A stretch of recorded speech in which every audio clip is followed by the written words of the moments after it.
So the last 2 weeks were full of insane AI news. The hits keep on coming, and it looks like they're not slowing down. AGI rolls around only once. Subscribe. During an OpenAI presentation in Paris, France, they're hinting at the next big thing that's dropping this year, something codenamed GPT Next. Also, OpenAI's voice engine is, if anything, underhyped, as you'll see in a second. And we'll come back to this clip, but OpenAI seems to have the ability to create a video in Sora, send it to ChatGPT for a script, use a voice engine for voiceover, and put it all together. So you record a 15-second script of your voice, and it can generate full movies, full presentations, voiced in your voice, in any language. And yes, this is real, and yes, this is a live demo that he's doing. And yes, we are not ready for this. Here's a few clips from that presentation. And we really expect that the potential to increase the LLM intelligence remains huge. And today we think models are pretty great. They're kind of like first or second graders. They respond appropriately, but they still make some mistakes every now and then. But the cool thing that we should remind ourselves is that those models are the dumbest they'll ever be. They may become master students in the blink of an eye. They will excel at medical research or scientific reasoning. And we think that within maybe a year or two from now, like the models will be unrecognizable from what they are today. And so this year, we also plan to push that boundary even more, and we expect our next frontier model to come and provide like a step function in reasoning improvements as well. We really believe that like in the future, agents may be the biggest change that will happen to software and how we interact with computers. One example of this that I personally love is Devin by the team at Cognition.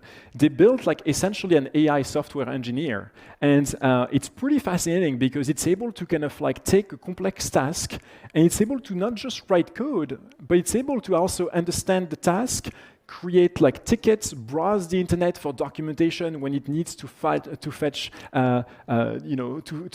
new information. It's able to deploy solutions to create pull requests and so on. I'm sure most of you have seen the preview of Sora, and Sora is our diffusion model that's able to generate videos from a simple prompt. And at this stage, it's still a preview, but I wanted to show you what the model can create with a prompt like this one. And this prompt talks about Paris during the Expo Universelle in a colorized vintage film. So this is the only part of the demo that's not live, because the interest of time, I previously sent this prompt to Sora. This is what came out of it. So this is all directly coming out of the model. So this is all coming out of the model directly, no edits. The only edit we made was actually just to add some sound on top of it. But this is really magical to experience these frames. But now, what if we want to take this video, but do something quite interesting with it? What if we want to create a script to narrate what's happening on those visuals? So the first step here is that I'm going to slice a few frames out of this video from a minute. So here we are, we have 6 frames. And what I'm going to do now is I'm going to send these 6 frames to GPT-4o, and in real time, we'll get a story about what is happening in those frames. So to give you a sneak peek behind the scenes, this is the code I'm going to be running. So I'm going to be saying, hey, you are a history professor. You'll be given a series of images, and I would like you to narrate those. And I'm simply taking all of the images that we're showing on screen, sending that to GPT-4o. And streaming the responses back. So again, this is happening in real time. So let's see what GPT-4o will come up with for that story. And here we go. So that's a story completely generated on the fly using our vision capabilities in GPT-4o. And now, like, what if I want to go one step ahead? And what if I would like to share this video, but this time bring it to life with some audio to share it more broadly? Well, you can use our text-to-speech voices that we offer in the API. There's like a handful of voices in the API. But a few weeks back, we also previewed our voice engine model. And the reason why we preview these models as we're doing research is to really engage with like all of the stakeholders and kind of show what the technology is good at, and engage with trusted partners to see like and gather feedback from them along the way.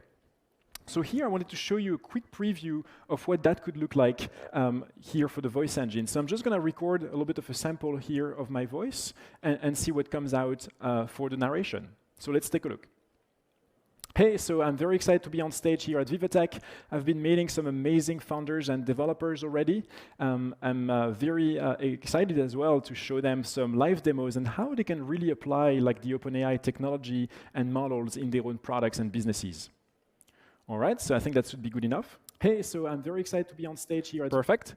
And now the last step is like I'm going to share this audio sample with the script that we created over to text-to-speech, and we'll bring everything together for our modalities to experience this history lesson.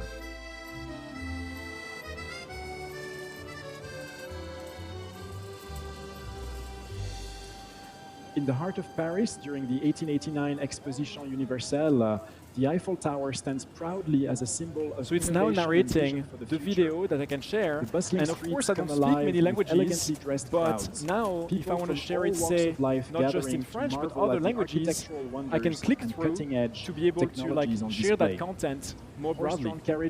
So here in the second, here is the French. Lors de l'Exposition Universelle de 1889, la Tour Eiffel se dresse fièrement comme un symbole d'innovation et de vision pour l'avenir. And let's try one last, for instance, Japanese. Avec des foules élégamment vêtues, des personnes de tous horizons se rassemblant pour admirer les merveilles architecturales et les technologies de pointe exposées. It's going to take a second. Les calèches se faufilent à travers les promenades. This is me now speaking Japanese to share this audience to Japan. And last but not least, I can also add, transcription to add subtitles on top of it. So once again, this is very much like a preview. Wanted to give you a sneak peek. We take safety extremely seriously with these kind of models and capabilities, so that's why we're only giving this to trusted partners at this time. But I hope just in general this inspires you in terms of like what all of these modalities will be able to accomplish and how you can start thinking about the future when it comes to building your own apps and products. Hey ChatGPT, I'd love your help to navigate around the city, so I'm going to draw something and I'll show it to you. Does that sound good? Sure thing. Go ahead and draw what you need, and I'll do my best to help you navigate around the city. All right, give me a moment. No rush. Take your time. He's patient. I'm right here when you're ready. All right, so I'm going to turn on the camera here. Got it. Ready when you are. So what do you see? Looks like you've drawn the Eiffel Tower and the Arc de Triomphe. Two iconic Parisian landmarks. How can I help you with them? That's pretty awesome. Thank you for understanding my byte drawings. Yeah, so I'd like your help to navigate there, and I'll show you a map here. It looks like we are at Porte de Versailles, right here. Got it. You're starting at Porte de Versailles. To get to the Eiffel Tower, you can take the Metro Line 12, M12, from Porte de Versailles to Concorde. Then switch to Line 8, M8, towards Ballard, and get off at École Militaire. From there, it's a short walk to the Eiffel Tower. Awesome, to reach thank the you. Arc de Triomphe. I think I got this sorted. Thank you You're so much. welcome. Have a great time.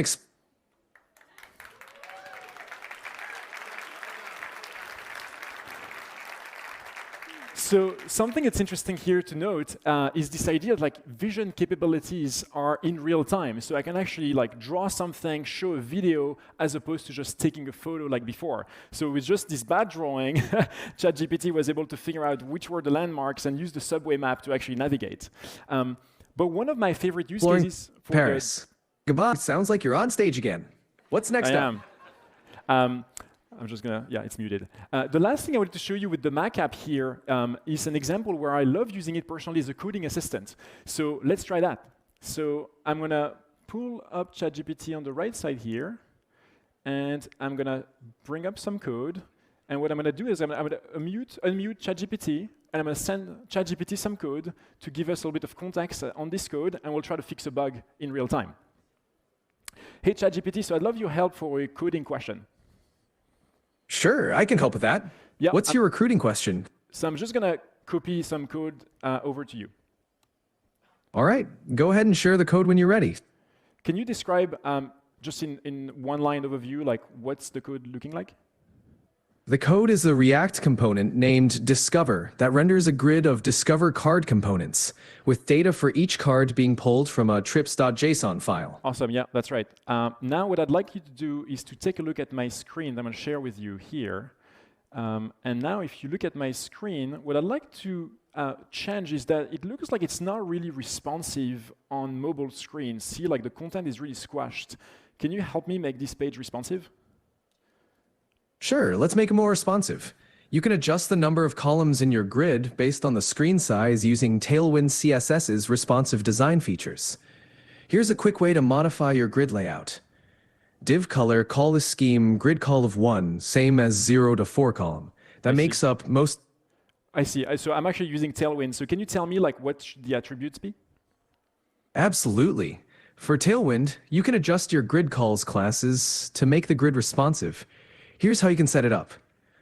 Grid calls will control how many columns you have based on the current screen size, so you don't need too many to fill the grid, which is a good rule of thumb for most responsive designs like this. This sets 1 column for most screen sizes, 2 columns for small... I see. So I should just do like small, I should put 1, is that right? And then more as we go? Exactly.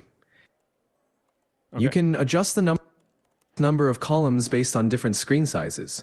For example, grid calls 1 for 1 column on default small screens, sm-grid calls-2 for 2 columns on small screens and up, md grid calls-3 for 3 columns on medium screens and up, and so on. MD. Okay. Tailwind's response... Okay. I think I got this. Can you take a look and see it looks good?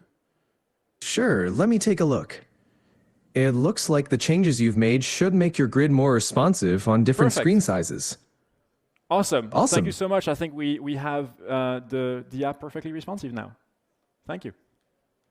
You're welcome. I'm glad I could help. Enjoy your responsive app.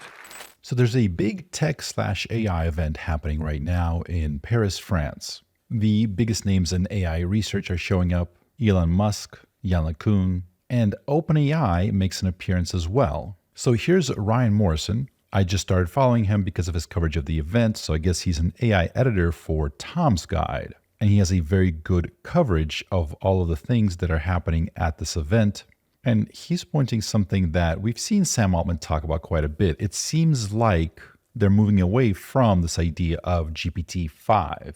It's still a bit unclear, but it seems like maybe the next big thing won't be named GPT-5. In fact, there might not be a GPT-5, and there will be some new naming convention. So both at the Microsoft event and at the Paris event, by the way, that event is called Viva Technology. So as you can see here, we have the 2024 speakers, Elon Musk, Yann LeCun, Yoshua Bengio, the co-founder of Mistral, and many, many other people, including Dario Amodei, the CEO and co-founder of Anthropic, so the big competitor to OpenAI, the people behind Claude 3. Eric Schmidt, the former chairman and CEO of Google, so he is seen as a very accurate predictor of tech trends. And again, of course, many, many more people. But both at this event and at the Microsoft Build event, it seems like they're using the word next for a lot of this stuff. At the Microsoft event, they were kind of saying vaguely, well, the next sample, to refer to the next big model. They'll emerge. They compared it to a blue whale in terms of the size. It started as a great white shark for GPT-3, then the sort of the computer cluster behind training that. Then the next model was compared to an orca. So the compute behind GPT-4 was bigger. But the next model, the next sample, that would be as large as a blue whale in comparison. Quoting from this Tom's Guide article by Ryan Morrison, with GPT-4, we saw a model with the first hints of multimodality and improved reasoning, and everyone expected GPT-5 to follow the same path. But then a small team at OpenAI trained GPT-4o, and everything changed. Until last year, Altman would talk about GPT-5 being in training, but in the past few months when quizzed on its release, he pivots, hedges, and talks instead about many impressive models coming this year. During his presentation on Wednesday, Hewitt even suggested we're going to see multiple sizes of OpenAI models in the coming months and years, not just one size fits all for ChatGPT and other products. So could this GPT Next, which we might see by the end of the year, Is that Omni 2? Is it the more refined, better trained, and larger version of GPT 4.0? At that same event, the Viva Technology event, Jan LeCun still doubles down on his theory that LLMs aren't going to be the path to AGI. He's saying if you are a student interested in building the next generation of AI systems, don't work on LLMs. Here's Jan at that event in Paris and Robin Li, the CEO of Baidu. Apparently, Baidu went all in on AI around the same time that Google did. And of course, part of the same presentation by OpenAI touched on this idea of agents, AI agents capable of executing various tasks on your behalf. If you've been following this channel for a while, we've been talking about it quite a bit. It is the next big wave that is coming, and it is, interestingly, sort of the next stage, the next form that AI will take. And this wasn't that obvious. It wasn't that clear even a year ago. We used to imagine AGI, these supercomputers, this superintelligence, as mainly thinkers, like in Hitchhiker's Guide to the Galaxy, the deep thought computer, the thing that found the answer to the ultimate question of life, the universe, and everything. It's 42, by the way, if you didn't know. That's the answer, 42. But now it's becoming a little bit more apparent that the big form that AI will take will be agents. They're going to be doers. They're going to do work and execute things on our behalf. And that's where everyone is racing. If you saw my video from yesterday about Microsoft's Build event, you know that they are also going all in on this idea of agents. New custom copilots that automate business process, right? These custom copilots that act as agents that work independently under your direction, automate long-running business processes, reason over actions and user inputs, leverage memory to bring in context, learn based on user feedback, and record exception requests and ask for help. This is one of the, I assume, and most people assume, one of the big reasons why Microsoft will have the recall function, basically recording everything you do. As you move your little mouse around the screen and click on things, the computer records everything. That is data that's going to be fed into these agents to be trained on how to operate a computer, how to carry out various tasks like ordering stuff online, writing emails, doing Excel spreadsheets, etc. Microsoft's entire user base, just by doing what they do on the computer, and how many of us use that thing 4, 8, 10 hours a day, we will all become little trainers for the Microsoft AI to learn how to use the computers with no extra effort from us. Here's Satya Nadella, the Microsoft CEO, talking about how Windows PCs will have a photographic memory feature called Recall that will remember and understand everything you do on your computer by taking constant screenshots. Elon Musk responds, this is a Black Mirror episode, definitely turning this feature off. Now, I get where he's coming from, and certainly he's right. That feature does seem intrusive. I mean, recording every action you do on the computer. But I also have to say that we just as a society are becoming less sensitive to constant, unstoppable surveillance. Even Tesla themselves have a lot of cameras, including the cabin camera. Here's Google AI overview saying the cabin camera's data is processed on the vehicle and is only transmitted if data sharing is enabled and a safety event occurs. But between the various cameras everywhere and our cars and all the smart devices, it seems like most people are just kind of past the point of caring, or at least when the thing actually gets released and there's enough positive features, enough benefits from using something like that, I feel like the majority of people will go along with it. I'm not saying I agree or disagree with it. I'm saying I doubt that this is where we'll draw the line as a society. I mean, right now, if the worst of the things you've done on your various devices got leaked to your friends, family, and coworkers, like honestly, would you be more concerned about your desktop computer or about your phone? Also, I think we all have to be a little bit careful about reading these Google AI overviews. Shockingly, they're not always 100% accurate. Here's Peter Yang posting, Google AI overview suggests adding glue to get cheese to stick to the pizza. And it turns out the source is an 11-year-old comment on Reddit from the user, I'm going to say cksmith. The user says that he himself prefers Elmer's school glue, but really any glue will work as long as it's non-toxic, which adds a nice touch that he's saying, oh, just make sure it's not toxic. OpenAI just announced a multi-year partnership with Corp to enhance ChatGPT with its premium journalism. I believe the deal is for $250 million for a 5-year partnership. So we're talking about a $50 million per year partnership. If you've been following the whole Scarlett Johansson drama about the fact that OpenAI wanted to use her voice, she rejected them, and then later OpenAI's voice that was called Sky sounded similar to Scarlett Johansson's, and also OpenAI kind of hinted at the fact they were trying to build something similar to the movie Her. That, of course, caused some drama, but the voice was voiced by a voice actress. I could have said that better. The point being is this was someone else's voice, and her agent, kind of her representative, came out to put forward a statement about, how she feels about the whole thing, because definitely it seems like she's getting the short end of the stick here. In a statement from Sky actress provided by her agent, she wrote that at times the backlash feels personal, being that it's just my natural voice. And I've never been compared to her by the people who do know me closely. However, she said she was well informed about what being a voice for ChatGPT would entail. While that was unknown and honestly kind of scary territory for me as a conventional voiceover actor, it is an inevitable step towards the wave of the future. This was from the Washington Post. So I don't know. I know a lot of people have different opinions about this. Some think OpenAI is in the wrong by trying to imply that their voice technology is kind of like the movie Her, right? In which Johansson voices the AI assistant. So some people are siding with Scarlett Johansson. Some people are siding with OpenAI. To me, a lot of this is kind of missing the point, because you have two very powerful industries, right? You have the movie-making Hollywood industry. You have the tech industry, an A-list celebrity. You have Sam Altman, who is kind of almost becoming an A-list celebrity himself, or at least a very well-known person in the world.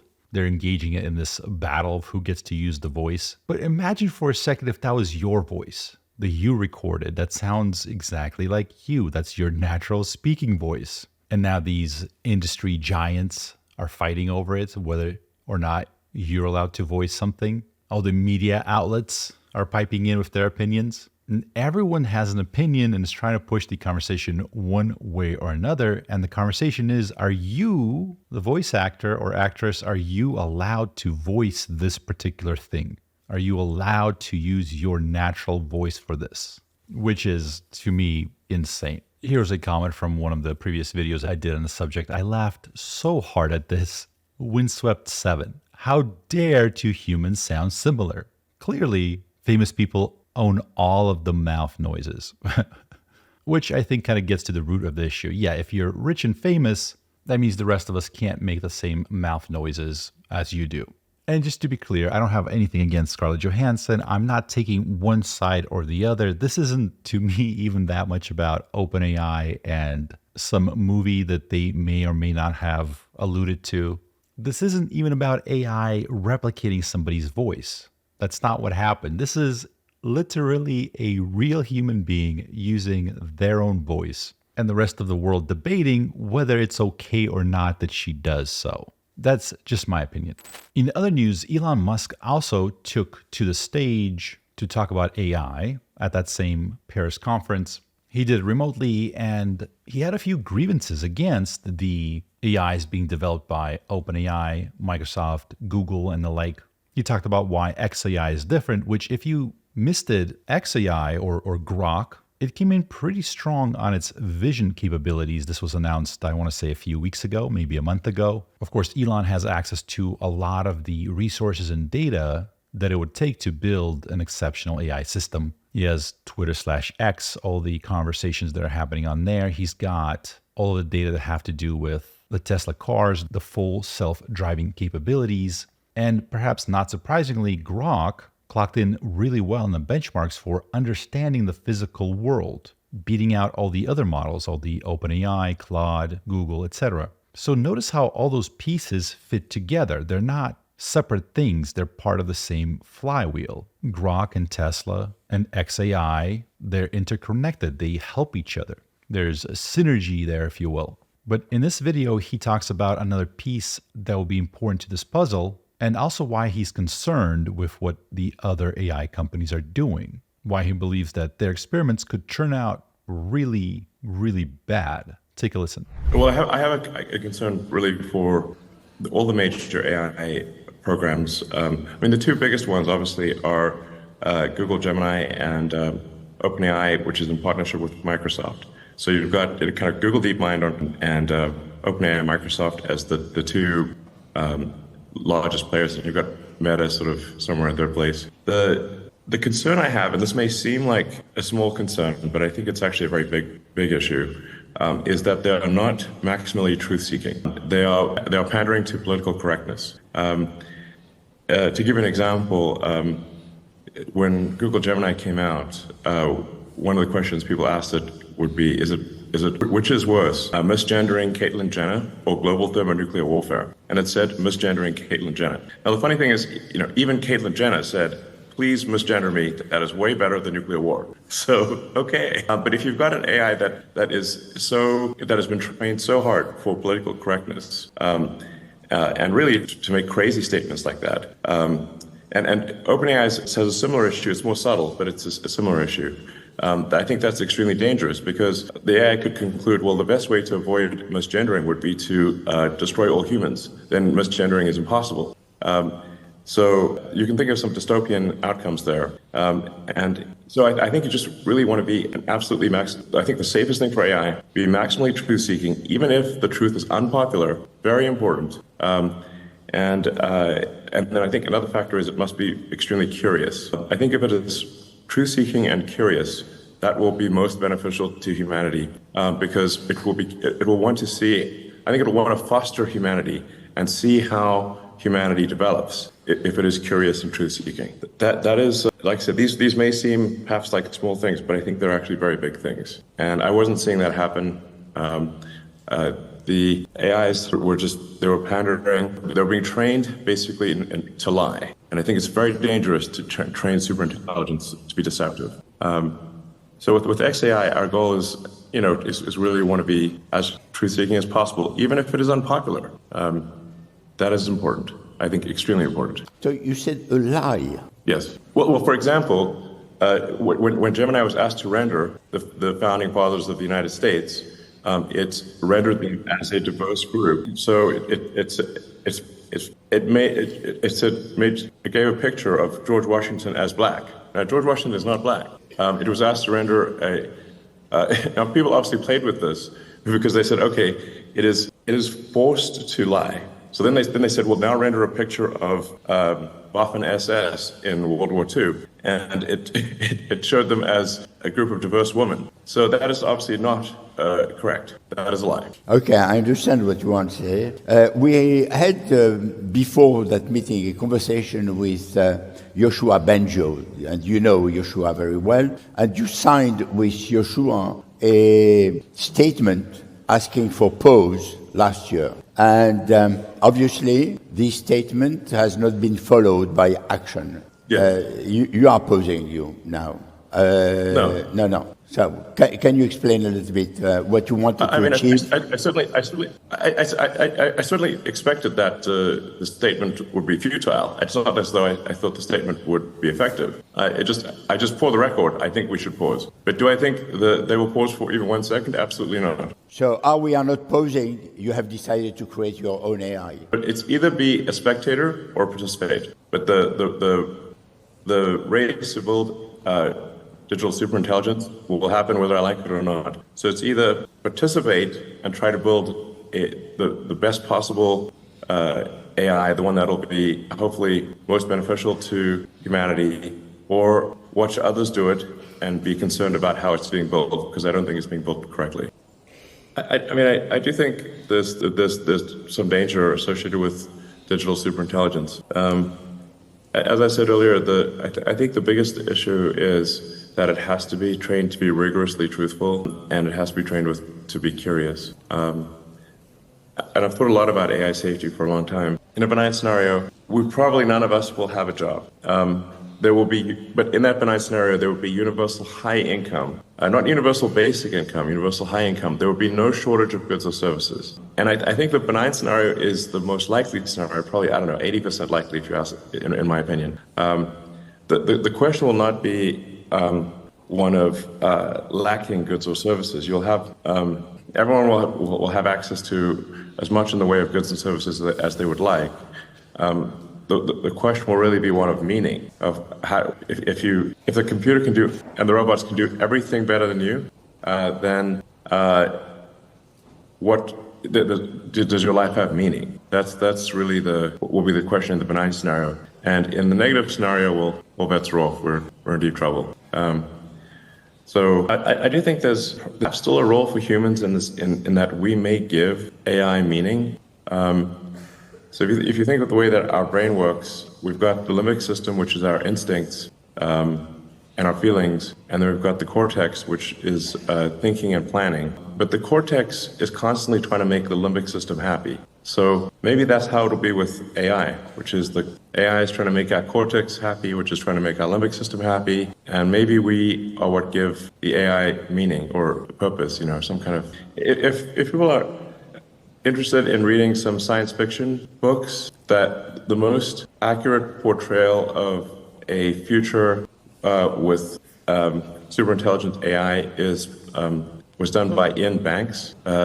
The culture books of Ian Banks are the best. That's probably the best envisioning of a future AI. I think we can help a lot of people with brain injuries. I mean, ultimately, with an implantable device, you can, I think, address almost any brain or spine injury. So the first part that we have there is called telepathy. So it enables you to use your phone or computer just by thinking. So he could do that, move the cursor literally with his eyes closed. It's reading signals from the motor cortex in the brain. The next product is blind sight, which will enable people who have lost both eyes or have no eyesight whatsoever to see.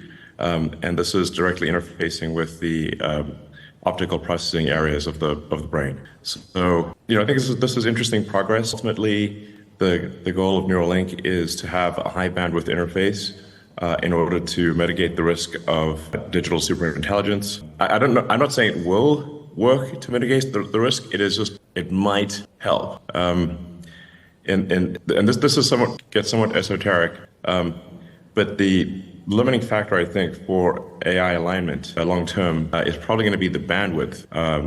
How quickly can we communicate with our digital tertiary self? So we already have a digital sort of third layer above the limbic system and the cortex, which is our phones and our computers and all of our electronic devices. But the rate of communication to them is very slow. The sustained bits per second output of a human is well below 10 bits per second. So if you think, especially if you say over a 24-hour period, it's below 5 bits per second. So it's very slow when computers can communicate at trillions of bits per second. So I think this will be important for AI alignment, is to be able to increase the bandwidth of communication by many orders of magnitude. And along the way, it will solve brain and spine injuries. And I think ultimately there's potential there to reanimate the body. So you take the signals from the motor cortex from one neural link and then send them to another neural link that is just past where the severed spinal cord is, and you essentially shunt the signals from the motor cortex and both the sensory signals, and so you need to get to the somatosensory cortex, motor cortex, and you can shunt the signals, and you should be able to enable someone to walk again. So I think that will be quite profound, and I'm confident that it is physically possible to do so. Hi, Elon. It's Priya Srivastava from Business Insider. Taking it to Tesla, Tesla's had a bumpy few months looking at flagging sales at home, stock market decline, layoffs. When you look back, are there any things... We can stop the question right now because I don't think Business Insider is a real publication. Okay. So let's move on to the next question. All right, thank you. So next question, number 4. I've recently launched my Natural 20 community with the goal of getting people together that want to learn AI, learn how to build AI agents, how to take advantage of this revolution that's coming, of this massive technological wave. And I'd love to have you aboard. So join me. Let's do this together. AGI comes around only once. Don't miss out. My name is Wes Roth, and thank you for watching.